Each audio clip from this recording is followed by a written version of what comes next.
සුබම සුබ දවසක් හැමෝටම. හැබැයි සුබ දවසක් කිව්වට දැන් ගොඩක් රාත්‍රිය උදා වෙලා තියෙන්නේ. වැඩත් ඉවර වෙලා මම පොඩ්ඩක් ආවා සන්ලූක දේවස්ථානයේ වැඳ පුදා ගන්න කියලා. ඉතාමත් දුර්ලභ දර්ශනයක් තියෙනවා ඔයගලන්ට පෙන්වන්න. ඉතාමත් ලස්සනයි හඳ පායලා තියෙනවා සන්ලූක දේවස්ථානයේ මුදුනින්ම. ඉතින් පොඩ්ඩක් ඈතට ඔයගලන්ට බලා ගන්න පුළුවන් ඒ අති දුර්ලභ දර්ශනය.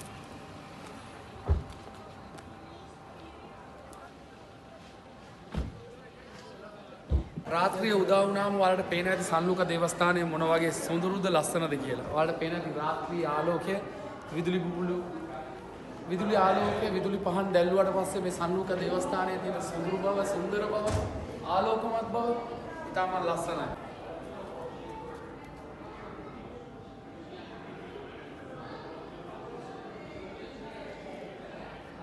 ගොඩක් අය උදේවරුේ තමයි සන්ලූක දේවස්ථානයේ වැඳ පුදා ගන්න එන්නේ. ඒ වගේම තමයි දවල් වරුේ.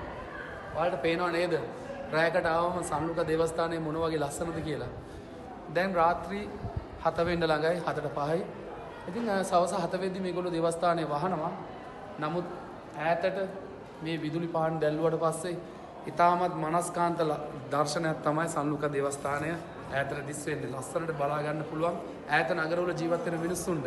මේ දේවස්ථානයේ ඉදිරිපිටට ආපුවම ඉතාමත් ලස්සන දිදුලන සොඳුරු කතෝලික දේවස්ථානයක් හැමෝටම බලා ගන්න පුළුවන්. ඉතින් මේ වගේ ලස්සන සුන්දර වීඩියෝ එකකින් අපි නැවතත් මුණ ගැහෙමු.